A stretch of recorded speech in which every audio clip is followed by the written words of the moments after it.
Muchas gracias y muchas gracias por la invitación.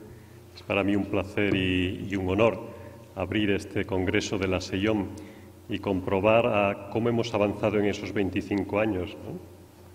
Porque hace 10 o 15 años yo creo que sería inimaginable que hubiera en el congreso de la SEIOM unas presentaciones del nivel de las que hay en este.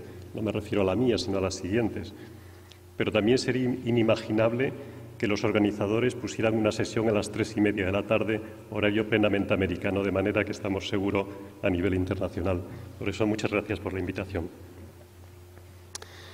Bien, lo que yo querría en estos próximos 20-25 minutos es simplemente responder a dos preguntas. En primer lugar, ¿es la artrosis una enfermedad genética? Y en segundo caso, si lo es, ¿cuáles son los genes implicados?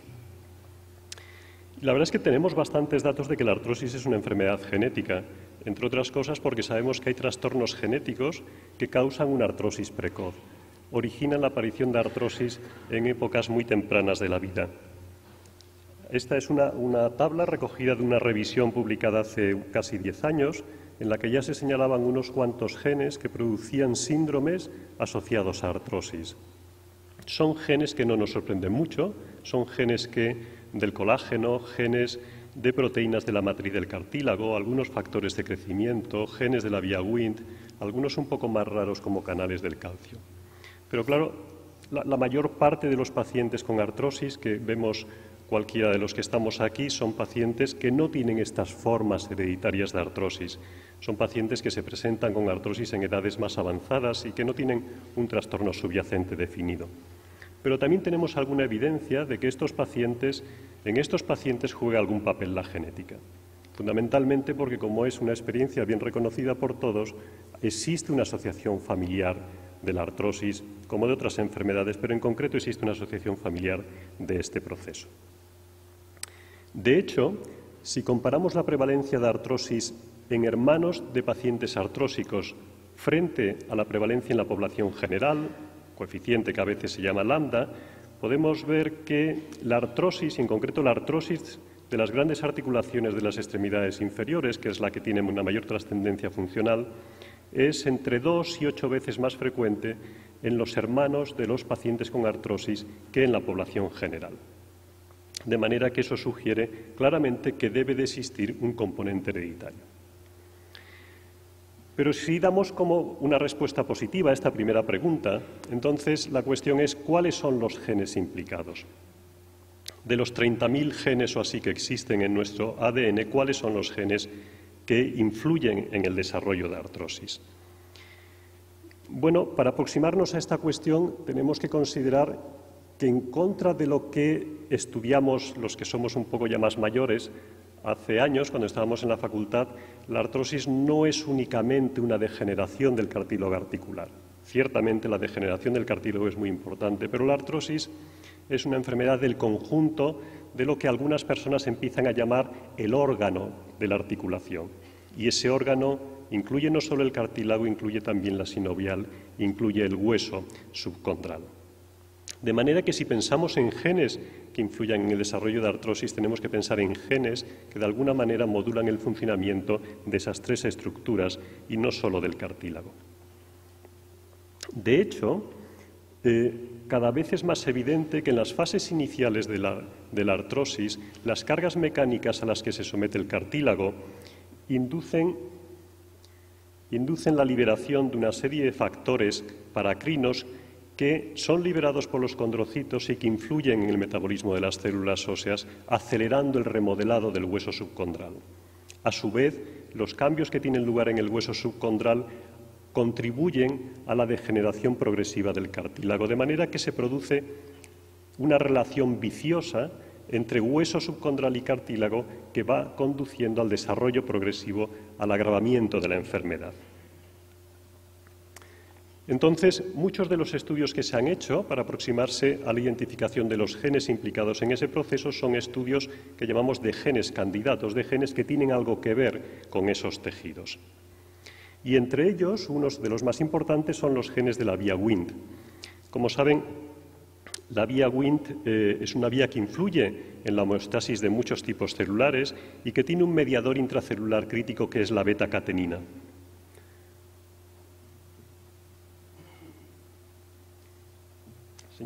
Señalaré en aquella de allí.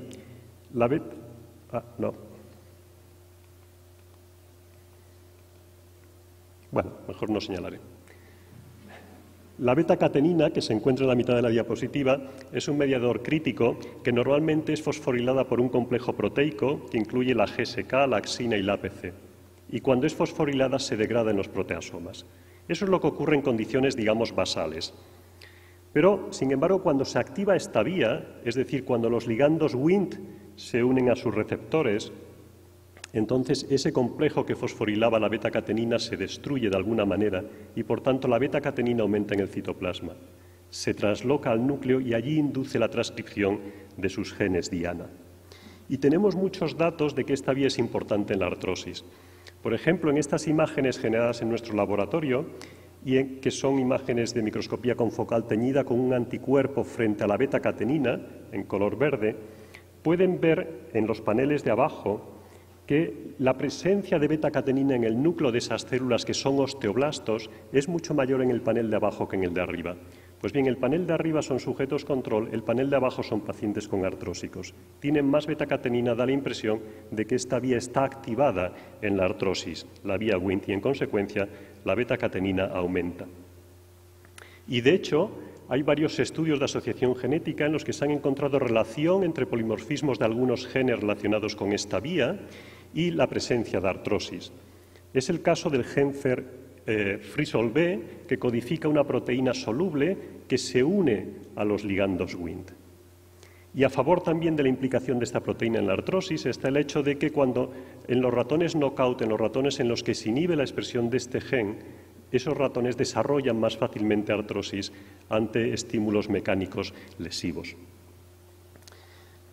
Nosotros hemos tenido ocasión también de demostrar que algunos polimorfismos de otros genes de esta vía, no solo del Frisol B, sino del RP5, que es un receptor de la vía Wnt, digo que algunos polimorfismos de esta vía se asocian significativamente a la presencia de artrosis, como ven en la diapositiva de arriba, aunque bien es verdad que la significación estadística no es excesivamente acusada. Pero probablemente la artrosis es un proceso que, aunque lo denominamos así, en realidad, bajo ese término estamos incluyendo cosas distintas, estamos incluyendo procesos distintos. Y no sabemos muy bien cómo separar aún unos de otros, pero cada vez hay más evidencia de que en realidad la artrosis incluye diferentes procesos con diferente patogenia. De hecho, por ejemplo, el grupo de Gabriel Herrero y de Santos Castañeda, aquí cerca en Madrid, ha propuesto que habría como 3 tipos de artrosis. Por un lado, en el centro tendríamos los casos de artrosis inducidos genéticamente. Son esos raros que yo ponía antes, ¿no? Y en los cuales existe una alteración grave de un gen.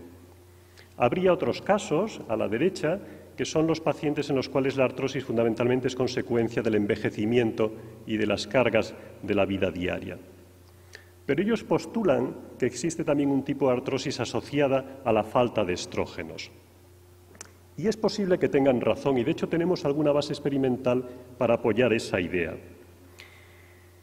Porque, por ejemplo, cuando nosotros medimos los niveles de aromatasa, que, como saben, es una proteína que convierte los andrógenos en estrógenos, es en los tejidos periféricos, entre otros sitios en el hueso, es la proteína que hace que los varones tengamos estrógenos y que permite que las mujeres después de la menopausia sigan teniendo ciertos niveles de estrógenos.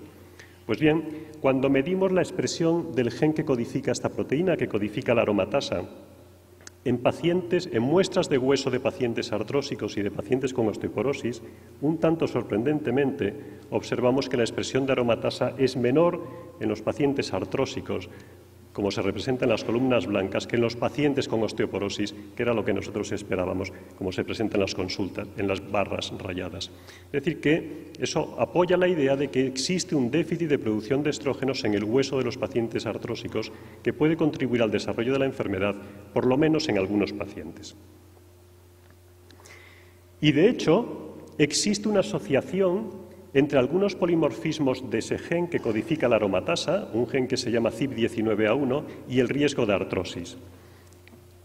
Hace unos años tuvimos ocasión de hacer un estudio en Santander y también con la colaboración de compañeros reumatólogos de Coruña y de Santiago y del Reino Unido, en el cual estudiamos 4 cohortes de pacientes con artrosis grave de rodilla y artrosis grave de cadera y miramos los polimorfismos de este gen del CYP19A1.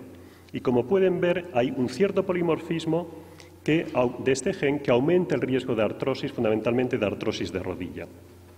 Pues bien, ese polimorfismo se asocia a una menor expresión del gen, es decir, en consecuencia, a niveles menores de estrógenos. Y la implicación de los estrógenos está también apoyada por el hecho de que otro polimorfismo del receptor de estrógenos, del receptor que permite a las células responder a los estrógenos, se asocia también al riesgo de artrosis en la cadera y en la rodilla. Y de hecho, si combinamos los polimorfismos en estos 2 genes, en el de la aromatasa y en el de los estrógenos, podemos establecer una relación de riesgo que en cierto modo nos permite predecir o que en todo caso está asociada al riesgo de artrosis en esas localizaciones, en la rodilla y en la cadera. Otro gen que se piensa que es muy importante en el desarrollo de artrosis es GDF5. Este es un factor de crecimiento que se expresa de manera muy intensa en las articulaciones durante el desarrollo, como ven en la imagen esa en la que se ven los dedos de ese animalito, y que de hecho, cuando se altera, cuando se muta, produce en las personas, en los niños que lo sufren, produce unas alteraciones esqueléticas, como ven en esas manos, y algo parecido se ve en los ratones en los cuales se bloquea de manera experimental la expresión de ese gen. Los huesos se alteran. Y hay varios grupos que han demostrado que algunos polimorfismos también de este gen se asocian al riesgo de artrosis, y eso es un metaanálisis en el que se confirmaba la relación de dichos polimorfismos con el riesgo de artrosis, en este caso de artrosis de rodilla. Hay otros polimorfismos de otros genes que también se han relacionado con el riesgo de artrosis. El GDF5 ya lo he mencionado. Otros genes que se han relacionado con esta enfermedad son los genes SMAD3, que participan en la transmisión de señales intracelulares de un factor de crecimiento que es el TGF-beta, o un gen que codifica la desyodasa que convierte la tiroxina en triodotironina en los tejidos periféricos.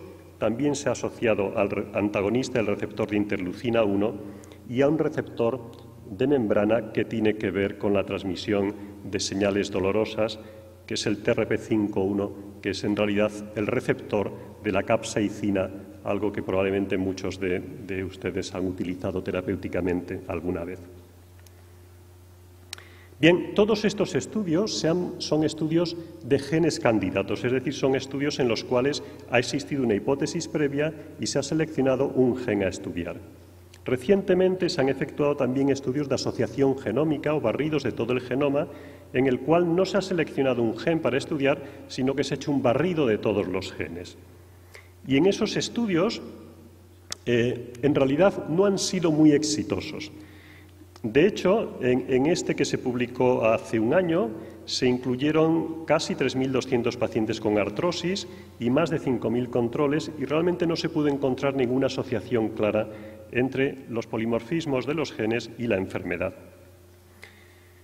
Un poco más recientemente, esos mismos autores han expandido este estudio, han conseguido reunir 15.000 pacientes con artrosis y más de 50.000 controles, y en este estudio se han encontrado señales estadísticamente significativas, fundamentalmente en los genes de la glicosiltransferasa, de la nucleostemina, de la astroxina y de otros genes que tampoco nos suenan mucho, excepto el gen que codifica la PTHRP.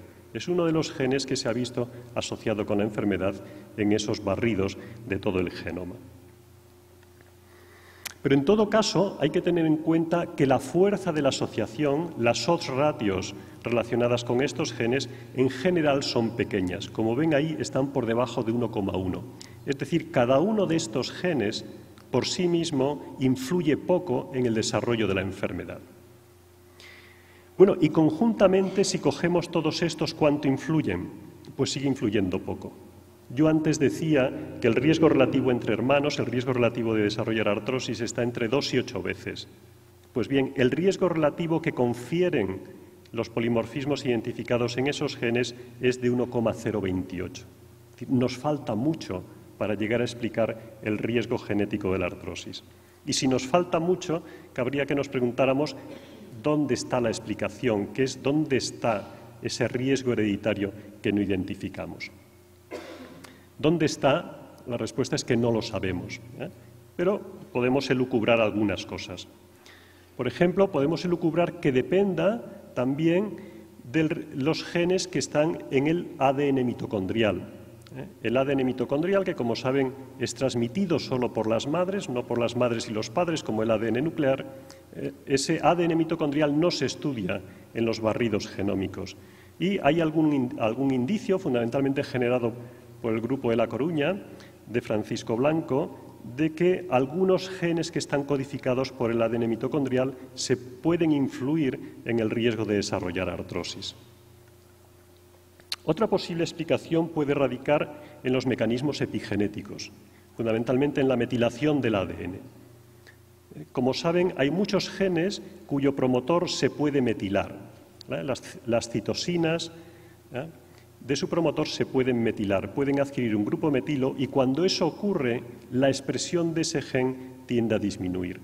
De manera que la metilación de los promotores de los genes es una forma de regular su expresión que no tiene que ver con la secuencia del ADN, tiene que ver con esos cambios de metilación que se producen posteriormente. Y hay indicios de que esos cambios pueden ser importantes en muchas enfermedades y en concreto también en las enfermedades esqueléticas. Para intentar profundizar en esta cuestión, nosotros aislamos una serie de muestras, unas 25 muestras, de caderas de pacientes con fractura de cadera o con artrosis grave de cadera a los que se les colocaba una prótesis.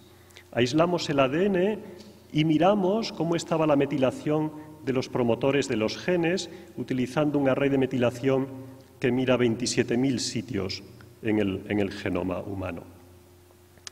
Pues bien, de esos 27.000 sitios interrogados con el microarray, pudimos identificar que había 241 puntos del genoma que correspondían a 228 genes que tenían diferencias en la metilación entre los pacientes con fractura y los pacientes con artrosis, lo que apoyaba la idea que mencionaba antes de que realmente las diferencias en la metilación, esas diferencias epigenéticas, pueden influir en el desarrollo de la enfermedad. Cuando analizamos cuáles eran esos genes que mostraban diferencias en la metilación, pudimos observar que realmente esos genes mostraban una especie de entrelazado, había relaciones entre ellos. No eran genes distribuidos al azar en todo el genoma, sino que eran realmente genes agrupados en determinadas familias o en determinadas vías de señalización. Nuestra idea a priori era que esos genes quizás, si encontrábamos algunas diferencias, podrían ser genes que codificaran metaloproteasas, agrecanasas, a lo mejor interleucinas o a lo mejor factores relacionados con la actividad de los osteoblastos y de los osteoclastos. Pero un tanto sorprendentemente no es así.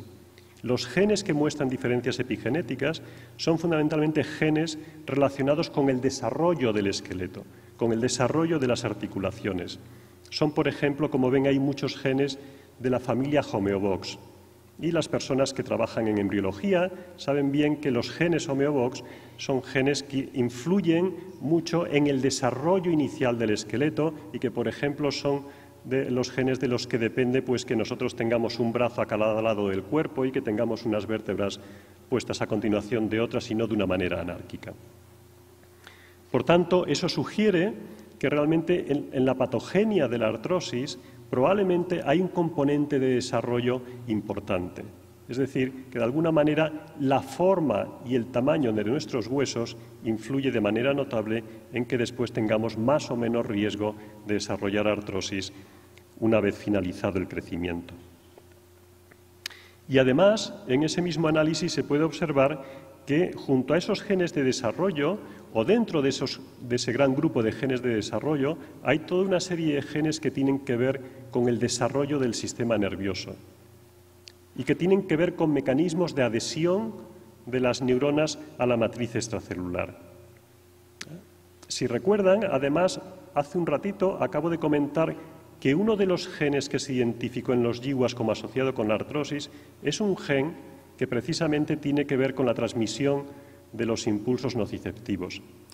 Todo esto apunta posiblemente a que el sistema nervioso juega también un papel no solo en el metabolismo del esqueleto, y luego más tarde creo que hay una charla que incidirá de nuevo en esto, sino que probablemente juega también algún papel a través de mecanismos que hasta ahora no conocemos bien en el desarrollo de artrosis.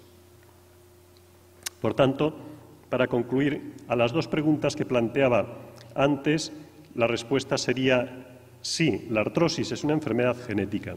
Esa es una respuesta que está bastante clara. Evidentemente, los factores genéticos no son los únicos implicados, pero juegan un papel importante. Y lo que tenemos son respuestas menos contundentes a la pregunta de cuáles son los genes implicados. Como he dicho, hay algunos candidatos que son muy verosímiles, que estamos casi seguros de que son ciertos. Son esos genes que se han identificado en los GWAS, en los barridos genómicos. Pero la mayoría de los genes implicados aún son desconocidos, porque estos que se han identificado en los GWAS en realidad aún explican solo una parte pequeña del riesgo hereditario asociado a la enfermedad. Por otro lado, como he comentado, parece que la artrosis debemos de ir dejando de considerarla como un proceso único, probablemente es el resultado final de diversos procesos. Y en contra quizás de algunas de las ideas preconcebidas que teníamos hasta hace poco, parece probable que los genes implicados en el metabolismo de los estrógenos, en la síntesis y en la transmisión de la señal de los estrógenos, posiblemente juegan un papel en la enfermedad, por lo menos en un subgrupo de pacientes con esta enfermedad. Les he presentado datos que sugieren también que la epigenética y en concreto la metilación de las citosinas del ADN en los promotores de algunos genes juega un papel importante. Parece cada vez más claro que los genes de desarrollo del esqueleto desempeñan un papel importante y algunos datos apuntan a que el sistema nervioso puede también estar implicado. En definitiva, como ven, por tanto, un paisaje apasionante, pero en el cual, para llegar hasta la cima, aún nos queda un recorrido bastante largo. Muchas gracias.